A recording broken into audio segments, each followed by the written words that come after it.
morning. Shabbat Shalom. Shabbat Shalom from Sparta. From Sparta.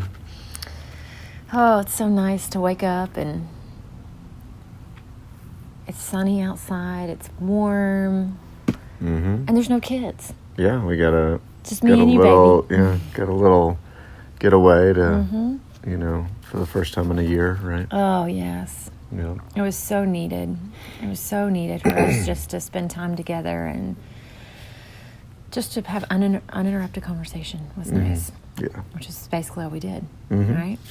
And we just had a lot of good conversation and enjoyed this little town. It's kind of like a home away from home, I think, for us. Mm-hmm. So... Yep. And things have changed. Mm-hmm. Yep. Things have changed. In what way? Well, there's the world. I guess it's changed in the last couple of years, but, Yeah. It actually... It's gone back to... Normal. What they think is normal. I'm saying normal in air quotes. Yeah, those are air quotes. You can't tell on the recording, but yeah, air quotes.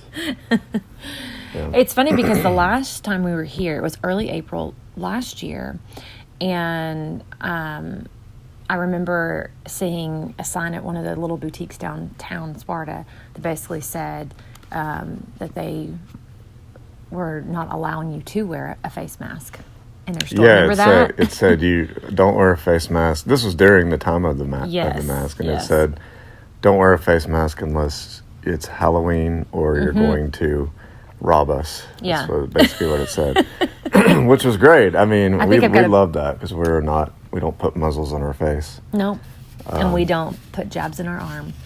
Yeah. Yeah.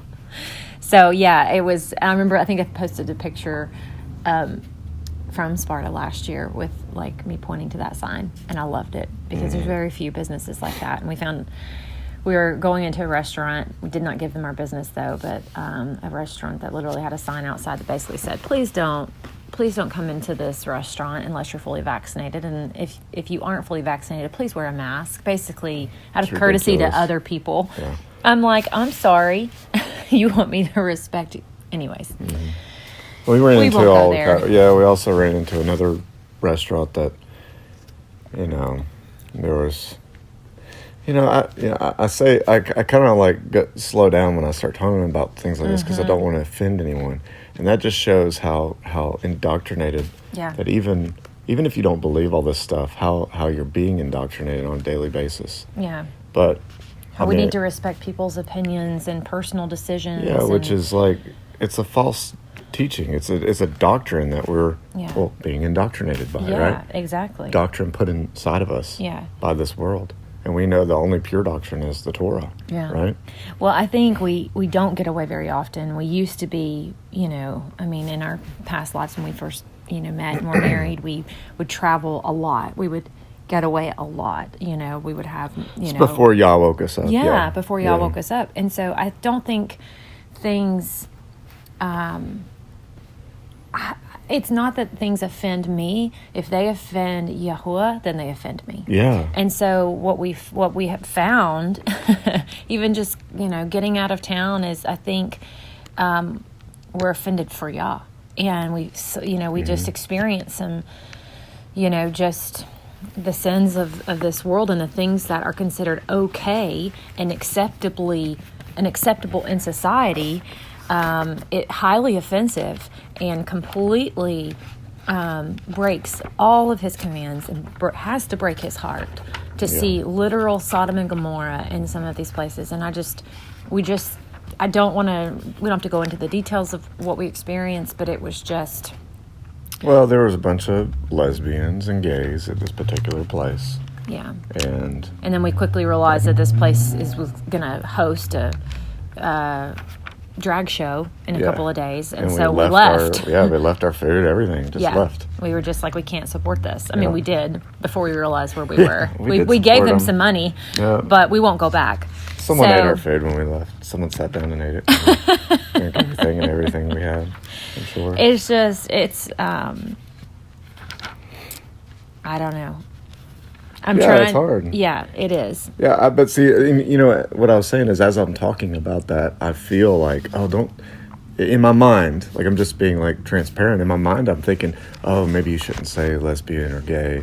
Yeah. It's like, don't say that because you're going to offend somebody. Mm-hmm. I'm like, why? Why do I think that? Yeah. And I think that because yeah. that the indoctrination of this world, it goes deeply. It goes so deep. I mean, we're 39 years old. I'm 39. Yeah. Sorry. Almost I there. just took away some of your last months of being 38. Or last days of being 38, yeah. No, I'm 39 years old, and, I lived the Christian life. Both of us were raised as Christians in a Baptist church, Baptist school. Mm-hmm. And, we didn't wake up until, Yah didn't wake us up by his Ruach until, 35? Yeah. Unfortunately. I mean, he's slowly doing it, but I don't know, I can't do the math around it, but 2016. For you, when he started waking us up, and really in 2017. Mm-hmm. And that indoctrination is just so deep. Yeah. Even, just the Christian indoctrination, just a lot of the beliefs of being a Christian, mm-hmm. And it hurts me to have to say that I'm not a Christian. And because that's a hard thing to say too, because people are, oh, look, you're not a Christian. Yeah. But when I really examine what Christians believe, the paganism that has been infiltrated in it, I can't say I am anymore. Yeah. But I know I can say I'm a child of Yah. That should have more meaning than saying I'm a Christian. Yeah, and we follow Yahusha. Yeah. We truly are followers of Yahusha and followers of the way. Mm-hmm. And I don't even like labels anymore. I don't like labeling because it's not a religion. It's not a religious status. But I read something just now. I flipped Proverbs. I think you're flipping too. But I have to read this because this is, it's good. The fear of Yahuwah, this is Proverbs 10:27. The fear of Yahuwah prolongs days, but the years of the wrong ones are shortened. The righteous look forward to joy, but the expectancy of the wrong ones perish. The way of Yahuwah is a stronghold for the perfect, but ruin to the workers of wickedness, lawlessness. The righteous is never shaken, while the wrong shall not dwell on the earth. The mouth of the righteous brings forth wisdom, but the tongue of perverseness is cut out. The lips of the righteous know what is pleasing, but the mouth of the wrong speaks perverseness. And it just made me think of what you heard yesterday when we were at that restaurant, and you heard literally, we could deal. Go ahead. No, you say it. You say it. We could deal with, there was some, lesbians and gays that were there, and we sat down and we could hear them talking, and we were like, this is fine. We'll just deal with it, Yeah. But then, some guy comes in, and he walks up. He knew them, mm-hmm. and I don't know if you could call him a guy, but whatever. Yeah. He thought he was. Yeah. But he came in and said, I thought I smelled fire and brimstone. And that right there, because that's a reference to Sodom and Gomorrah and to the judgment of Yahuwah. Yes. And it made me sick. And that's when we switched tables. And then I go to the bathroom. Then you went to the restaurant and found, that a promotional poster for a drag show that this place was hosting on Sunday. So we were immediately out of there. Even though we had already ordered and done everything, we left everything. Yeah. And I think that is... It's disgusting. But I think that if we're truly going to be set apart in this world and we're going to take this narrow path, it's going to require us to do some difficult things and the hard things, and I'm not saying look at us, we are not righteous. I'm not saying that at all. No, we're but I am not the judge. So this is not a judgmental conversation. I think it's just the things that we are just continually experiencing in the world. It's just one more thing where we, it's just one more reason to just get out and to, and I mean, the rest of the evening we came to our little town and where our Airbnb is and just experienced some just good people. And I mean, I don't know. I don't even know where we're really going with that whole conversation, but... it's just the state of the world, and it's sad. Yeah, because we can see that it's really decaying. Yeah. Especially in the last 2 years, Yeah. But, the new normal is disgusting and perverse, and it's just, and it's it's wicked. But This new normal is wicked. Baby, we're all in this together. So that's what's so great about it. Yes, we are. Let's hold hands. And Yeah. I'm so let's glad hold hands and show our Vax cards. I'm so glad we flattened the curve. Even though there is no curve on the earth. Just for those who still believe in the globe. I know my one friend that might listen to this is going to be laughing at all of this, but there might be the other two people that might listen to this. Oh, they just already We might have clicked just offended them. No, they clicked off a long time ago. They're not even lit. If you're one of our 13 viewers, or 12 viewers, I don't know how many. We don't get that many. But anyways, we need to. Yeah, let's jump into Genesis 6. I wanted to read one little verse. Okay, yeah. From Sirach, and this is a beautiful verse. I love it. This is Sirach Ecclesiasticus, and this is Sirach 4:28. Strive for the truth unto death, and Yahuwah will fight for you. Amen. And I love that verse. Amen. Because can you read that again? Strive for the truth unto death, and Yahuwah shall fight for you. It's beautiful. You were about to say something, and that verse just got me. I don't know what I was going to say, but I just think it's amazing. I mean, okay, so anyone could say, oh yeah, it's amazing, strive for the truth. But the truth is Psalms 119, 142. Yes. The truth is the Torah. And you just mentioned in the Proverbs, which you were just reading about righteous. The righteous will be saved, or the righteous will defend. And righteousness is Psalm 119. Righteous is never shaken. Yeah. Psalm 119, 172. The righteousness. Righteousness is the Torah. Yes. Everlasting. Yes. Everlasting Torah. All through Sirach and Proverbs. What is it? The Testament of Solomon. I might know Wisdom of Solomon. The Testament of Solomon is crazy. Wisdom of Solomon. Wisdom of Solomon. Same thing. All these teach you that righteousness is by the fear of Yahuwah, and that's wisdom as well, which is the Torah. It's all the Torah. It's all by obeying the instructions of our Father. Yes. And what kind of child are you if you cannot obey and refuse to obey the instructions of the Father? You're an illegitimate child. Yeah. You are a child that gets sent away to boarding school. Yeshua says it. Depart from me, I never knew you, workers of lawlessness. Exactly. That's what happens. I never knew you. Yeah. You workers of iniquity. Basically, if you are standing here telling me that you are rejecting the commands of my Father, you're going to continue in lawlessness. And that's what we've talked about this before. What sin is, it's just the transgression of the Torah, of the instructions of the Father. Is that 1 John 5:3? Yes. Something like that. It's very clear what Yahushua says. Yeah. And I just love that. Strive for the truth. And Yah He will defend you. He will come. What does it say? He will fight for us, right? Yeah, strive for the truth unto death, and Yahuwah shall fight for you. Yeah. And unto death. This is the running the good race, which our great buddy Paul talks about, Yes. running the good race, and the race seems to the long. prize of the mark of the high calling. Yeah. You know the verse better than I do. I can't remember. But I mean, it's what he's talking about. Yeah. Yeah. I think. I think it's what he's talking about. But I mean, it's you know Paul better than me. Oh, I don't know Paul at all. I think that's a great verse, and I think that's a great segue into the second part of Genesis 6. So we've covered part 1 of Genesis 6, which is verses 1 through 8. And there's so much goodness in that conversation, I think, because we talked about the sons of Elohim, we talk about the Nephilim, we talk about a lot of different things in those. There was so much good dialogue, I think, because of Jasher, Enoch. I mean, there's just so much complementary text to those first few verses. But if we want to jump right in to verse 9 of Genesis 6, and you'll read from the Targum. Mm-hmm.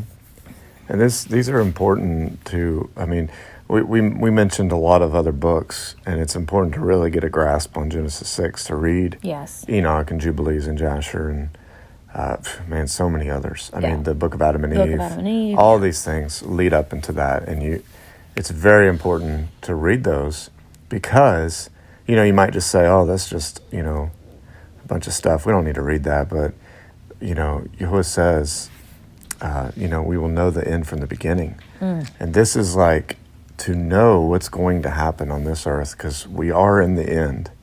And he's made it clear that, judgment has been made for this earth, and it's been declared, and it's coming. The wrath of Elohim is coming. We need to be praying always.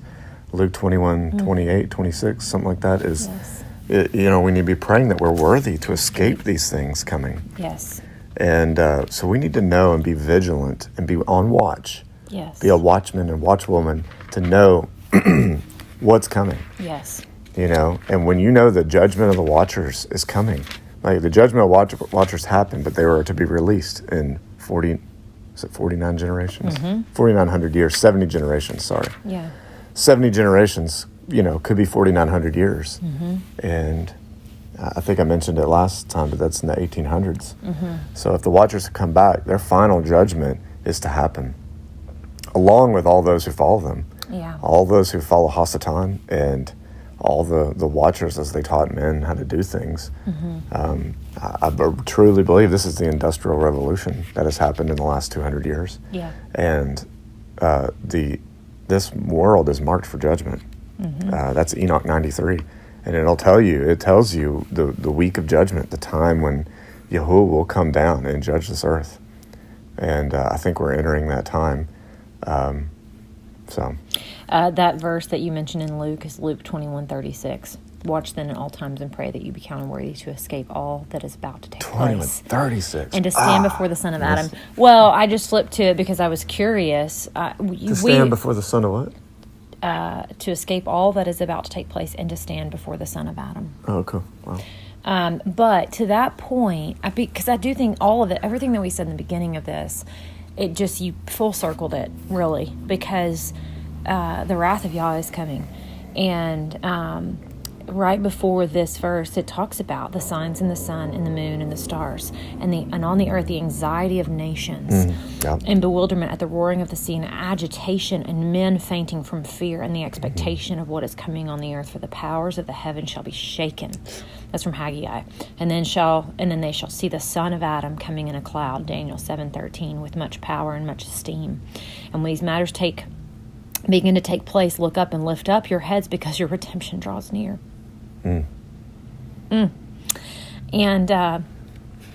it is just, and it just keeps going. But and then truly I say to you, this generation shall by no means pass away, to all that has taken place, and the heaven and the earth shall pass away, but my words shall by no means pass away.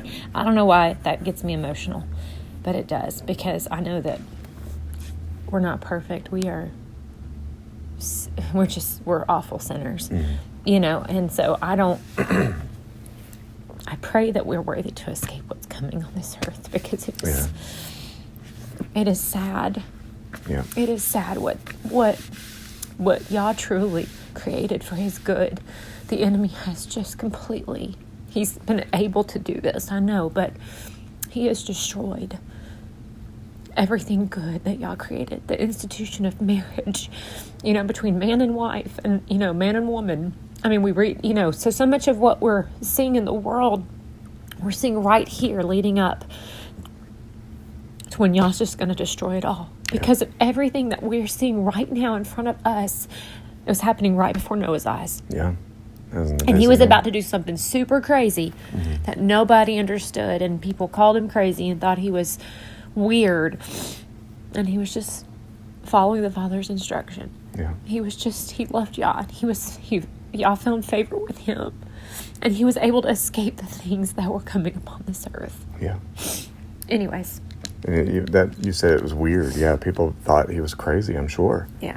And it's just that verse in Isaiah. I've shown you the great things in my Torah, but they thought it was a strange thing. Yes. They esteemed it to be a strange thing. I just posted that on it. I just you did? shared that, yeah. I mean, it's so right for right now. I mean, how many people, baby, have we talked to about the Torah, and they think it's strange and weird? We have talked to hundreds that might be an exaggeration. Well, but I think we have shared even on social media. We have over, between the two of us, we have, an audience of like 500, and most of them probably think that we're, But I mean, just face to face. I mean, we've shared it to 100 people at least, and no one. There's been nobody who's been like maybe a couple, but that's it.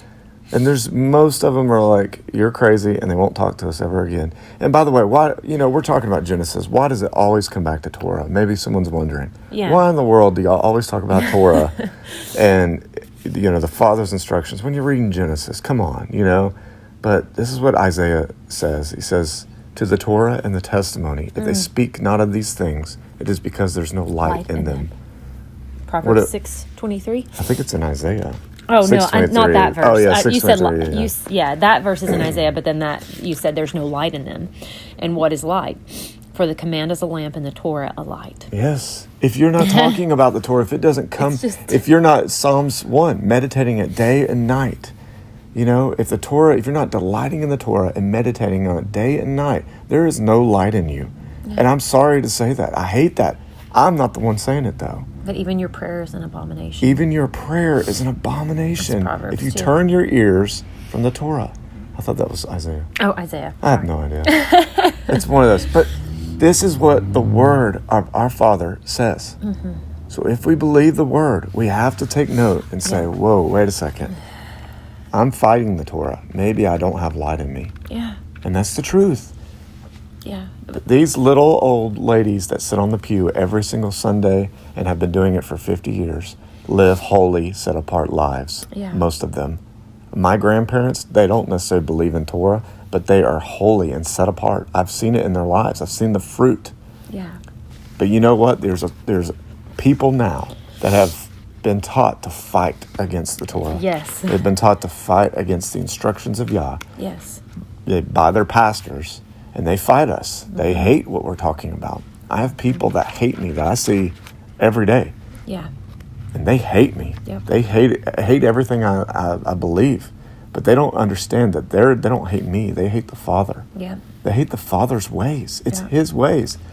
It's not like I'm made up my own religion. I just started reading my Bible. It's just sorry. Okay, let's get going because that's we about to read something. Again. No, yeah. Let's just go ahead and right. jump right into verse 9, chapter 6. Okay. These are the genealogies of the race of Noah.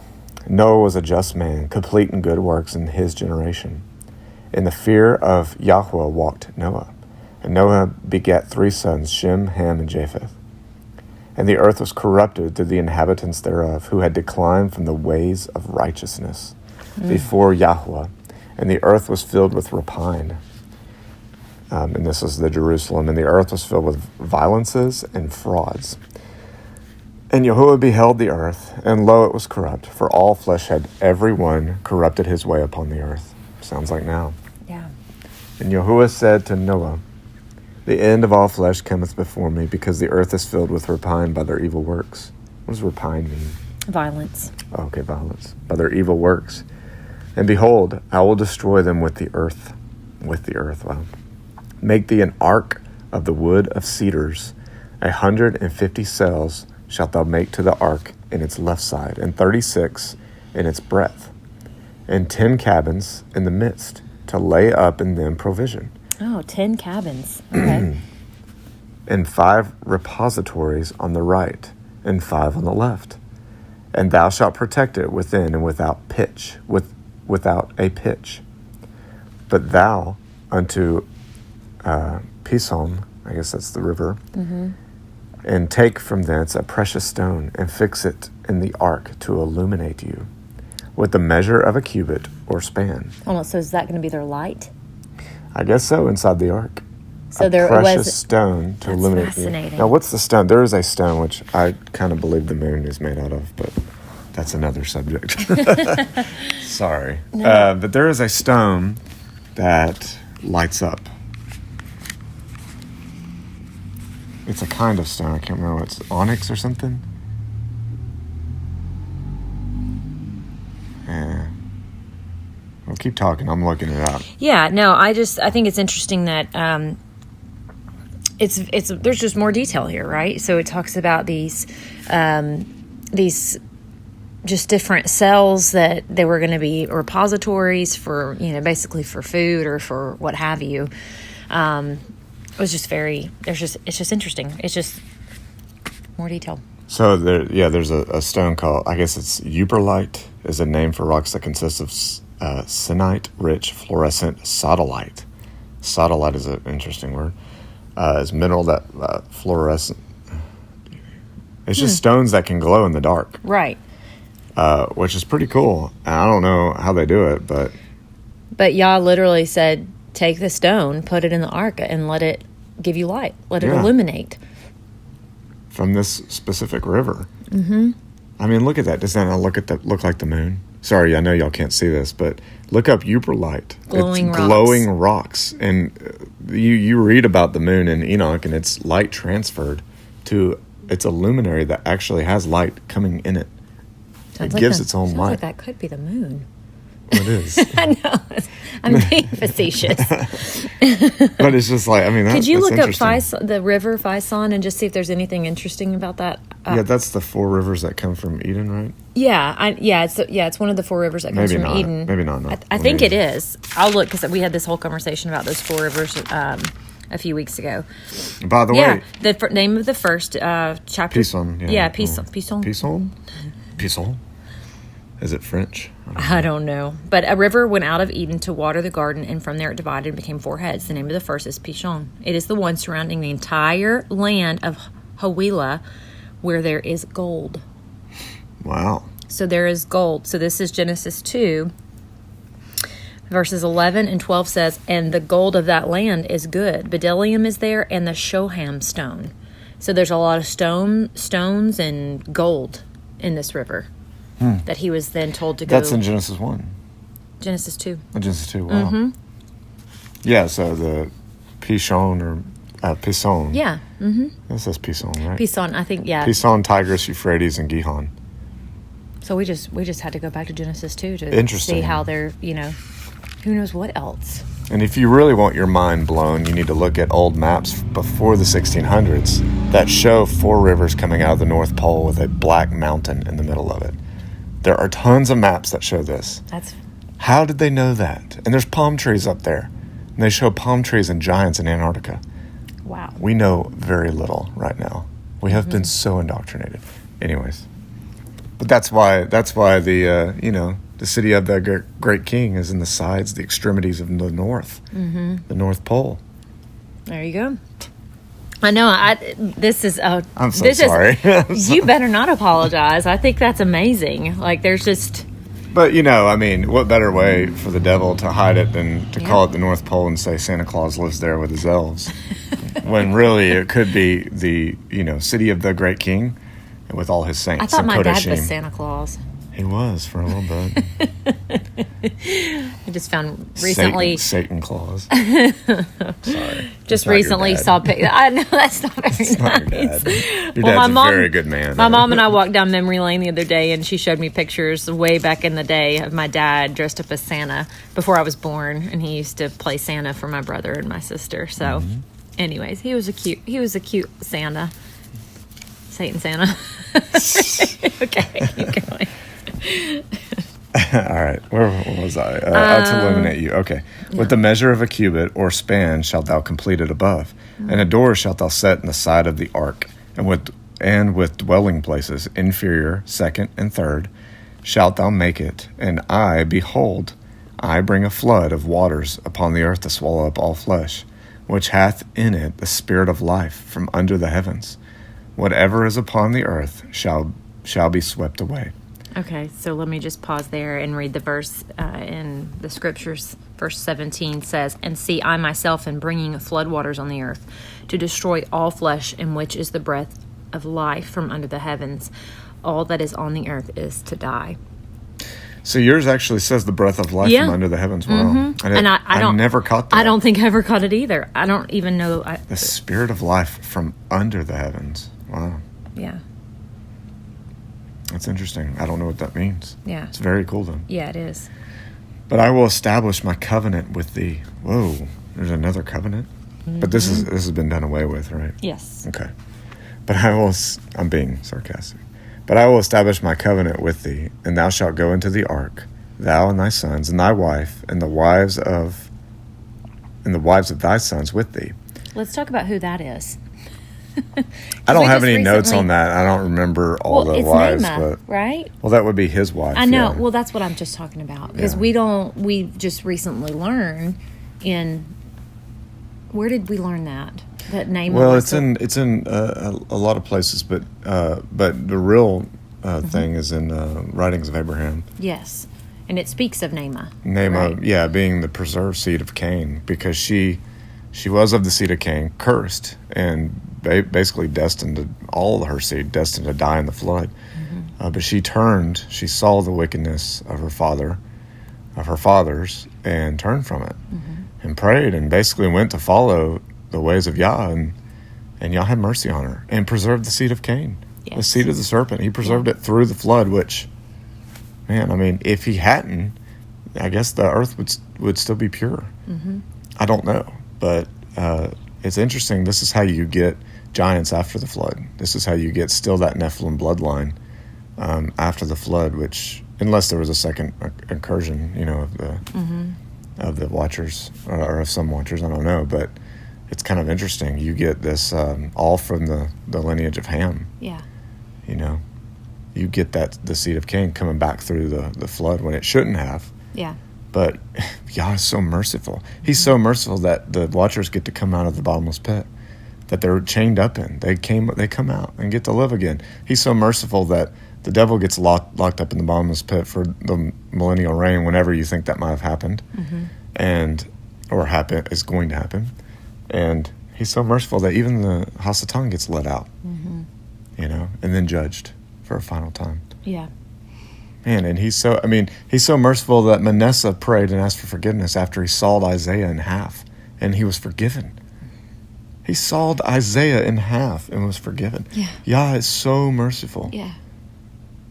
We're so undeserving. My goodness. We Soulmates. We are. It was just important for you to share that, because we focus so much on the three sons, and there's so much about the three sons that I have learned in this walk, specifically with Shem and Ham. But just even Naamah is a critical, to know that, because Noah had many wives, but Naamah, right? Yeah. But Naamah was the one that was preserved. Yep. Of all the wives that he had, she was the one that was preserved on the ark. Yep. And I remember Noah, in the writings of Abraham, Noah's worried about, he's told to marry her, and he's like, whoa, I'm not supposed to marry this seed. Mm-hmm. I'm not supposed to be, and Yah cleanses that seed. Yeah. Which he does again. He has to cleanse us all over again with Yeshua's blood in the new covenant. Yeah. But he established his covenant with them, and I just love that. He's establishing his covenant with them. Mm-hmm. So. Yeah, it's incredible. And even, you talk about the sons, we don't really talk about Japheth. But Japheth was, again, in the writings of Abraham, is talked about as being a righteous person. He followed Shem his whole life, his brother. And Shem is the Melchizedek. Shem is Melchizedek, according to Jasher. Outright tells you that Shem is Melchizedek. But it's just a priest-king lineage of the firstborn. Yeah. But anyways, it was just so cool that, Japheth, we don't really hear much about him, but he sound like, he still lived a righteous life. Mm-hmm. And Ham is the only one who, basically went off and did his own thing. Mm-hmm. And, but, all right. Okay. Where are we? Right here, and of all that liveth. And of all that liveth, of all flesh, 2 of every kind shall go into the ark, to be preserved alive with thee, male and female shall they be. Of the fowl after its kind, and of all cattle after its kind, and of every reptile of the earth after its kind, 2 of every sort shall enter to thee by the hand of the angel, who will take and cause them to enter to thee, to be preserved. And thou take to thee of all food that is eaten, and let it be to thee and to them for food. And Noah did according to all that Yahuwah had instructed him. The end. Of chapter 6. The end of chapter 6, yes. Oh, there is a little part in here that I want to highlight that just says that the cattle, the fowl, all the creeping creatures or the reptiles that were to enter, they entered into the ark by the hand of the angel who will take and cause them to enter. To thee, to be preserved. So it wasn't like, they just, they obediently walked into the ark. How did they do that? Yeah. An angel. Yeah. There was an angel there. Not sure which one, but it's just... Is the angel of the presence? Who is this? Is this Yeshua? Is this the angel of Yahweh? Yeah. I'm not sure. It's amazing. This could be Yahusha. I don't know. Yeah, an angel brought them into the ark, though. Whoo. Hello. So it just says, in our everything we've ever read, I just imagine them just walking in like good obedient animals. But yeah. We're talking about animals. We just talked about this in the earlier part of chapter 6, in part 1 of our study about how, both animal and, man were just acting, they had gone crazy. They'd gone off the deep end. Yeah. So you can imagine these animals. I don't necessarily see these peaceful animals just obediently going in without some help. Yeah. Yeah. And so I get it now. There was an angel that was guiding these animals safely onto the ark, And wasn't Noah with a collar and a leash pulling them in. Well, also too, it's in Jubilees in the account of Noah where it's talking after the flood, it says the fear of you will be placed on all animals. And basically they were going to be afraid of human beings from now on after the flood. So beforehand, they weren't afraid of you. You could go up and talk to them, I guess. I can't remember when they weren't allowed to speak anymore, but I guess that might have been out of the garden. The animals, they couldn't speak anymore to you. Yeah. But yeah, you could, and second book of Adam and Eve, Seth is getting attacked by a snake, and basically he's like, "How dare you attack the image of Elohim?" And the snake's like, "Whoa!" He backs off, Yeah. which is crazy. It's just like, I think it's a snake. It might not be a snake.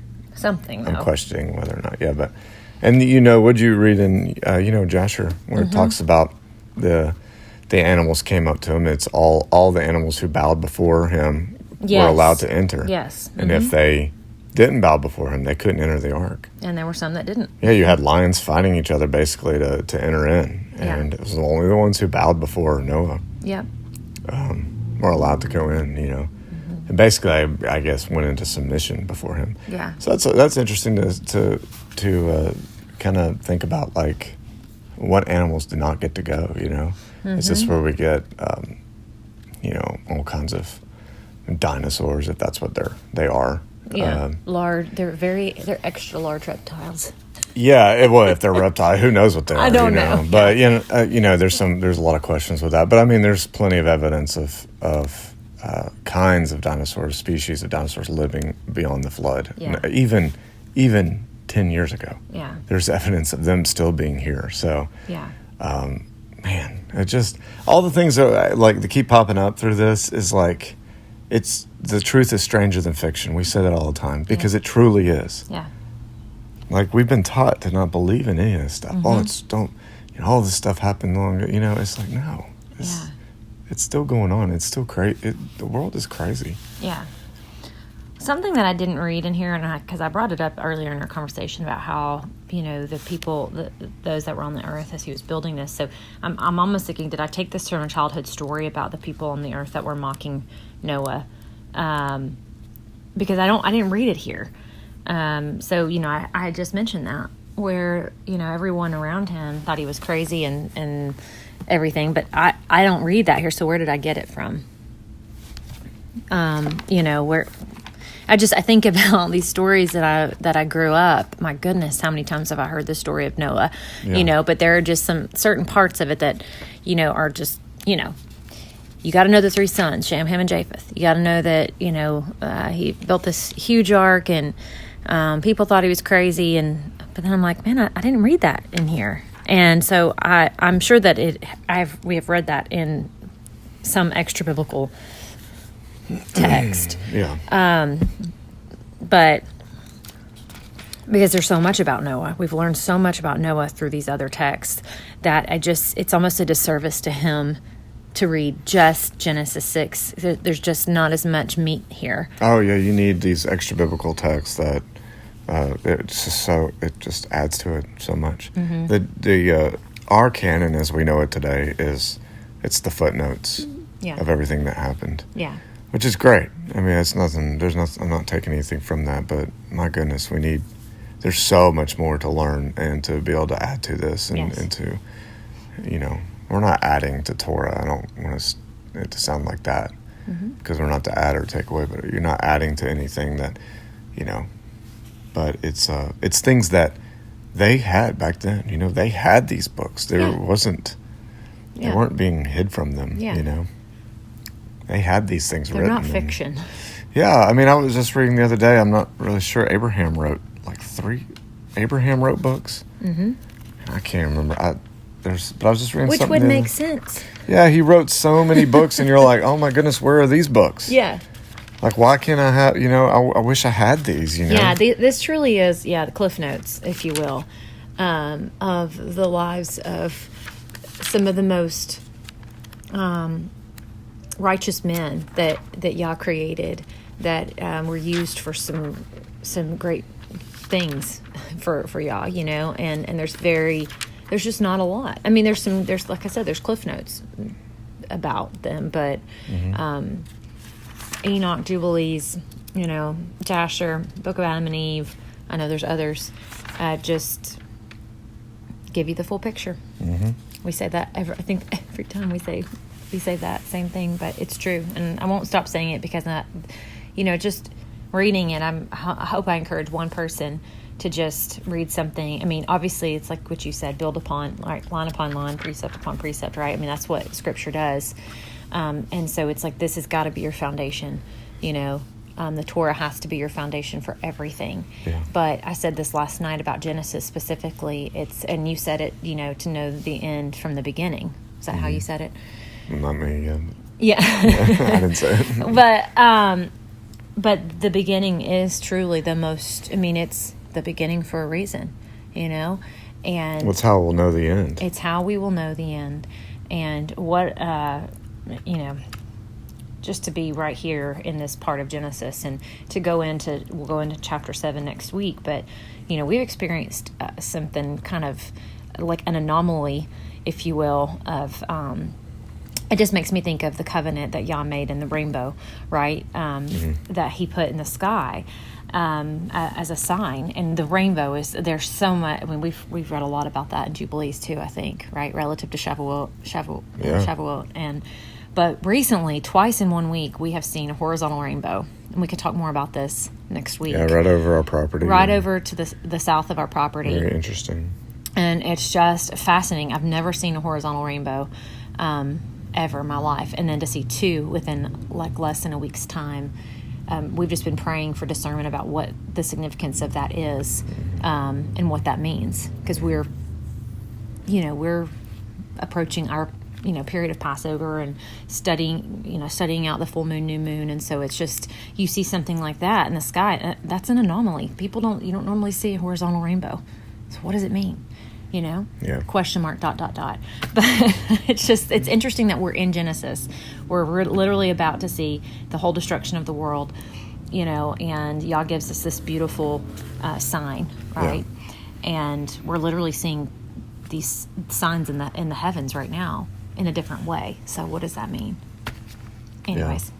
Yeah. I mean, we're constantly seeing those, since we've moved up there, it's like we've constant rainbows. Mm-hmm. Oh, for whatever when you reason. Were building. Yeah, there's been so many rainbows. Yeah. For whatever reason, and we don't see them as just, it's the light refracting off of ice crystals, and this is normal. No, this is a covenant by Yahweh. Established by Yah. Yeah, and there is huge significance with it. Yeah, either he's reminding us of his promises or it's something else. And we've prayed. I mean, we're praying over seeing these things and asking Yah to reveal his truth to us. And we're still seeking. Yeah. And still seeking and still getting rid of things in our life. Still saying, oh, wow, we've been doing this. Oh, wow, this is wrong. Oh, wow, that's the path of seeking out righteousness. And I'm not patting us on the back. What I'm saying is, you have to pursue it. You have to pursue the Torah in order to know what sin is and to seek righteousness. You have to. Yes. Because if you don't know, how else are you to pursue righteousness unless you get rid of sin? Yeah. Yeah. So, I don't know. It's been amazing seeing those rainbows, and I think we need to, and we're still praying on their meaning. At the times we've seen them, we're in a time right now where I've been in just a lot of, just like kind of angst, I guess is the word. Anguish, like trying to seek out these feast days and seek out the desiring to know when they're doing them in heaven. Yes. I really want to know, because I want to know when the angels are doing them. So I know I want to be on the right time. I want to be doing it at the same time. You read Jubilees, and Jubilees is telling you that, people will make an unclean day a feast day. Yeah. And, well, that's an interesting word you just used, because that's what they're called in Scripture, appointed times. Yeah. I mean, we translate that feast days, which they are, but I mean, there are appointed times. Yeah. So there are specific times in which you are to celebrate these, and we, use the moon to help us decide that. Yeah. So I think that desire within you is something that is being fed. I mean, he's feeding you just so many different texts right now. So we're studying that out, and it's not something that I don't even know if we'll ever share that. But. Yeah, and this is not a contentious issue. Like if the calendar. I mean, it feels like in the Torah people in this community, or whatever you want to call this, people waking up to Torah. It feels like in the last couple of years, the calendar has been a real huge debate, and people have gotten angry at each other for you don't do lunar calendar, you don't do whatever, but infighting. I almost feel like that's passed for whatever reason. I feel like that has passed, and I feel like I've studied it before, but I feel like really right now it's like, man, let's really seek this out. Let's really try to find it. Yeah. Because surely Yah wants us on the right time. Yeah. There's not like disunity, I think. You're right. I think that time has passed, and I think that there's still unity, in the ways, and following the way and celebrating those days, period. Yeah. And that's what we desire, is community with fellow believers that are, like-minded in that way. So just, regardless of when, you celebrate it, you're celebrating it. Yeah, who cares? Hallelujah. Yeah, you are. Yeah, just as Yeshua said, those who keep the commandments of Elohim are my mother and my brother. Yes. Those are my family. Amen. That's my family, the ones that keep the commandments, that pursue Him, that keep the Torah. Yes. That's my family. And I don't care what day if we get a wrong day. You're celebrating Passover. That's amazing. Yes. And let's pray that our understanding is enlightened by Yah. Amen. And that He'll show us where it is. Yeah. We need to always be willing to switch it up, for Yah. As long as it's according to His word. That's right. Switch it up and change it. Like, if this is what we believe and what He's leading us, and by much prayer and much study, we should be able to find that. I think some things that maybe are hidden, but it's the honor of kings to search out a matter. That's right. Let's be some kings and some queens and some priests and priestesses. Yes. Some peculiar people. We're weird, so yes, we are peculiar. Yes, we are. There's some zeets. You'll be weird. Yep. Grow your hair long with a mustache. You'll be weird. Yeah. Shave this mustache. We should wrap this up. All right. Thank y'all for listening. Shabbat shalom. Shabbat shalom. Have a great day.